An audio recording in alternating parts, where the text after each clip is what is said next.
कंसेना प्रहिता घोरा पूतना बालघातिनी शिशुश्चचार निघ्नन्ति पुरग्राम ब्रजादिषु साखेचर्ये कदोपेत्य पूतना नंद गोकुलम योषित्वा मायात्मानं प्राविशत कामचारिणी।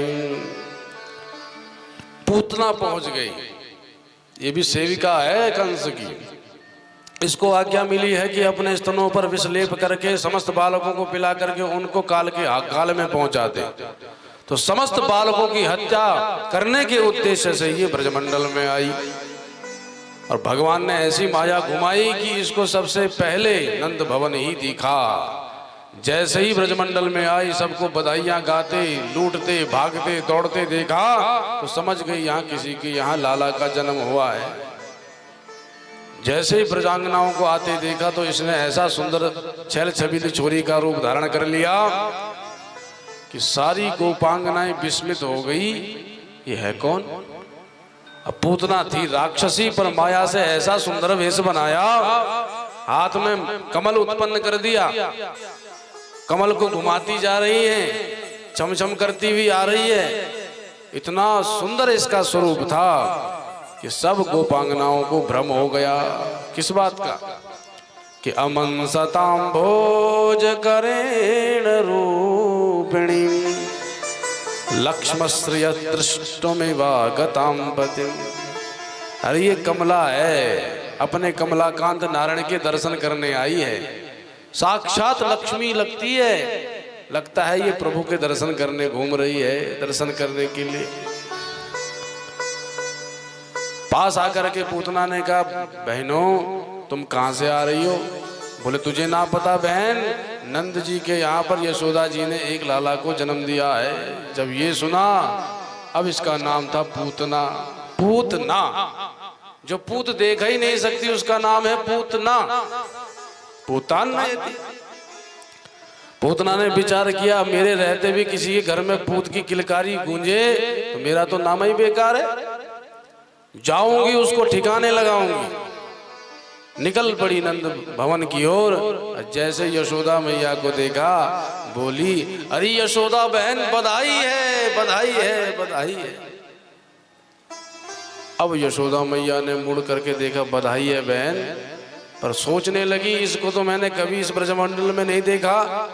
मैं प्रायः सबको जानती हूँ, सबको पहचानती हूँ, पर ये तो पहली बार दिख रही है। पर विचार करने लगी यशोदा मैया कि अगर मैं कहूंगी कि तू है कौन, मैंने तुझे नहीं पहचानो, तो बेचारी बुरा मान जाएगी, सोचेगी कि देखो मैं बधाई लेके आई और ये कह रही मैं तुझे नहीं पहचानती। तो यशम ददाति यह सह यशोदा, जो सबको यश प्रदान करे उसका नाम यशोदा है। सबको यश और प्रसन्नता देने वाली माँ यशोदा हृदय से तो सशंकित है कि ये है कौन, पर बाहर से कहती है, अरे बहना मैंने तुझे पहचान लियो। अच्छा तू मेरे लाला को आशीर्वाद दे, उसके बाद हम बैठेंगे तब बातचीत करेंगे। पूतना ने मन में विचार किया, बातचीत करने का मौका ही नहीं दूंगी। यशोदा मैया घर के गृह कार्य में लग गई, इधर पूतना बढ़ चली पालने की ओर और पलना में सो रहे हमारे कृष्ण कन्हैया। जैसे ही प्रभु ने देखा कि मौसी जी आ गई तो भगवान ने अपने नेत्र बंद कर लिए। विभुत्यतां बालकमानिकाग्रहं चराचरात्मा सनिमीलिते क्षणः। जैसे भगवान ने नेत्र बंद किए तो इसको लगा कि बालक सो रहा है, पर भगवान ने नेत्र बंद कर लिए इसलिए कि ये है बाल हत्यारन, जो राक्षसी है, जो सबको मारने के उद्देश्य से विचरण कर रही है, मैं उसको देखना भी पसंद नहीं करता, इसलिए भगवान ने नेत्र बंद कर लिए। किसी संत ने कहा भगवान ने इसलिए नेत्र बंद किए हैं क्योंकि भगवान के नेत्र क्या हैं? सूर्य चंद्रौ नेत्रे, भगवान के नेत्र सूर्य और चंद्र हैं। चंद्रमा मनसो जात चक्षो सूर्यो अजायत। सूर्य चंद्र नेत्र हैं प्रभु के और मुखाद अग्नि रजायता, अग्नि मुख है। तो भगवान के नेत्र हैं सूर्य चंद्र। तो सूर्य चंद्र ने सोचा कि ये तो हत्यारन है, भगवान के पास आई है, अवश्य इसका उद्धार होगा। और भगवान हो सकता हमारे लोकों में भेज दें, सूर्य लोक में, चंद्र लोक में। सो भैया हम तो अपने लोक में घुसने नहीं देंगे, प्रभु तुम्हें जिस लोक में भेजना है वहां भेजो, पर हम नहीं घुसने देंगे। इसलिए सूर्य चंद्र रूपी नेत्र बंद हो गए। एक संत बोला ये भी बात नहीं, भगवान ने नेत्र इसलिए बंद किए कि विचार करते हैं हम तो आए थे ब्रज में माखन मिश्री खाने, खूब माखन गटकाने, किंतु ये तो मुझे विष पिलाने आ रही है। तो जैसे डॉक्टर के पास इलाज के लिए जाया जाता है और डॉक्टर साहब कोई कड़वी दवाई दे देते हैं तो बालक सोचता मीठी है, पर जैसे चाटता है तो लगता है ये बहुत कड़वी है, पर जब पीनी ही पड़ती है जबरदस्ती तो आंखें मीच करके पी जाता है। ऐसे भगवान ने सोचा आए तो है खूब माखन मिश्री खाने, पर विष पिवाने आई है, तो आंखें मीच करके पी ही लेते हैं, इसलिए नेत्र बंद हो गए। एक ने कहा इसलिए भगवान ने नेत्र बंद किए कि हमारा वेद कहता है क्या कि भद्रम कर्णेभिः शृणुयाम देवाः, भद्रम पश्येमाक्षभिर्यजत्राः, स्थिरैरङ्गे तुष्ट्वागुंसस्तनूभिर्व्यसेमहि देवहितं यदायुः। हमेशा कल्याणकारी वस्तुओं का ही दर्शन करो, कल्याणकारी बातों का ही श्रवण करो। तो भगवान ने विचार किया इसमें क्या कल्याण है, ये तो राक्षसी है, बालकों को मारने वाली है। इसीलिए अगर दृष्टि का कोई पात्र ना दिखे तो दृष्टि भले ही बंद कर दो, पर कुपात्र पर कभी दृष्टिपात मत करो। घर में हम बैठे हैं, हमारा टीवी चल रहा है, हम देख रहे हैं आस्था चैनल पर, हम देख रहे हैं रामायण महाभारत। इतने में घर के किसी सदस्य ने कहा चलो फिल्म लगाओ, हमारा उटपटांग फिल्म देख रहे हैं। तो पहले तो वो देखो नहीं, अगर देखना पड़ जाए कई बार कोई मानता नहीं तो भैया आंखें बंद करके भले ही कहीं चले जाओ, पर उस न देखने योग्य दृश्य को मत देखो।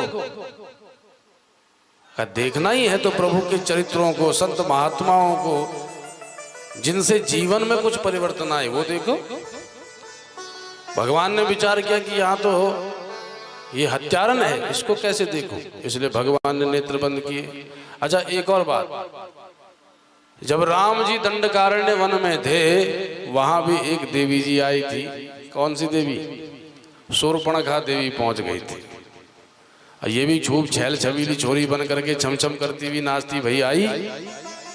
राम जी ने बात तो शूर्पणखा से बहुत सारी करी, लेकिन देखते एक बार भी नहीं है शूर्पणखा की ओर। सीता चितई, सीता जी को देख रहे हैं। सीता चितई कही प्रभु बाता, सीता चितई कही प्रभु बाता, अहि कुमार मोर लघु भ्राता, अहि कुमार लघु भ्राता, अहि कुमार मोर लघु भ्राता, अहि कुमार मोर लघु भ्राता।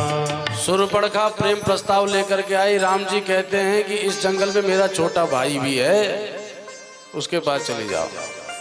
पर देखते नहीं है, देखते सीता जी की ओर हैं, बात करते हैं शूर्पणखा से।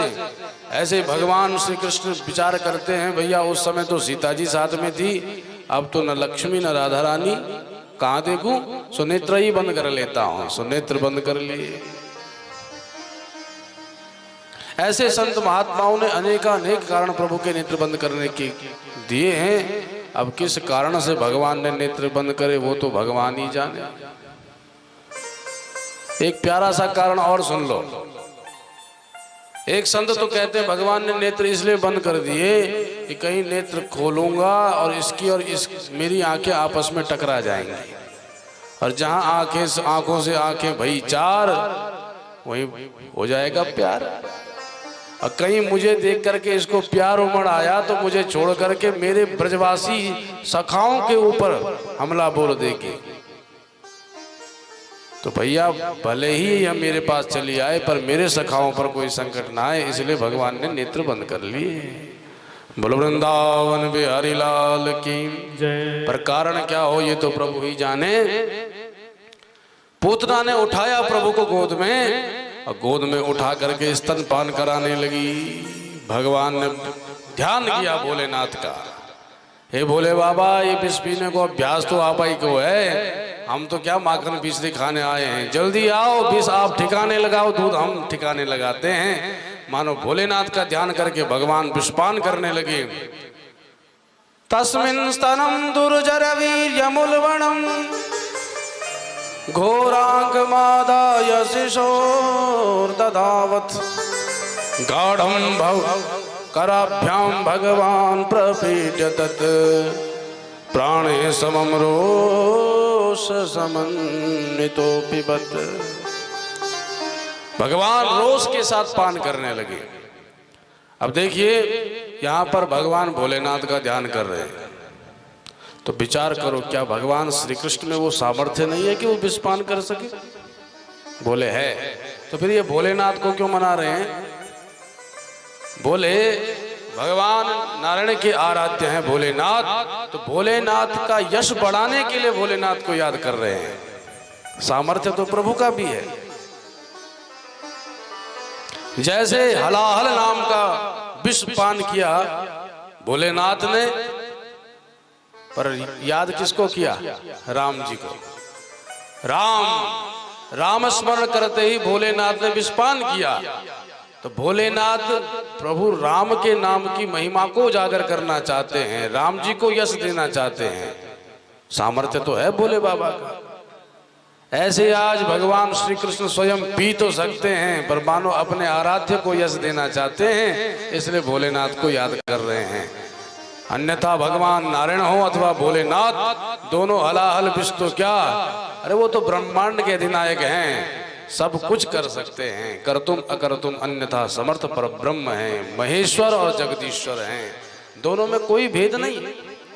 एक जगन्नाथ तो दूसरा विश्वनाथ, कोई भेद है क्या? एक जगदीश्वर तो दूसरे महेश्वर, हाँ? कोई भेद नहीं है। भोलेनाथ का स्मरण करके भगवान श्री कृष्ण विषपान करने लगे। विषपान किया, तदोपरांत दुग्धपान किया, और दुग्धपान करने के बाद प्राणों का भी पान करने लगे भगवान श्री कृष्ण। और जैसे ही प्राणों को खींचने लगे, अब इसके मर्मस्थलों में भयंकर वेदना प्रकट होने लगी। निष्पीड्यमानाखिल जीव मर्मणि सामुंच मुंचालमिति प्रभाषिणी। भयंकर जब दर्द होने लगा, पीड़ा होने लगी, तो कहती है अरे छोड़ बेटा छोड़ बेटा, पर भगवान छोड़ते नहीं। छटपटाते हुए राक्षसी रूप प्रकट करके नवमंडल में चली गई, चिल्लाने लगी, पर भगवान छोड़े नहीं अब स्तनों को। मानो भगवान कहना चाहते हैं मौसी जी मेरी मैया ने बस पकड़ना ही सिखायो, छोड़ना ना ही सिखायो। सो महाराज प्राण ही पान करके भगवान ने छोड़ा। प्राण विहीन होकर के ब्रजमंडल के 6 कोस के वनांचल को ध्वस्त करती हुई यह गिर पड़ी भूमंडल पर। बोलो पूतना मर्दन भगवान की।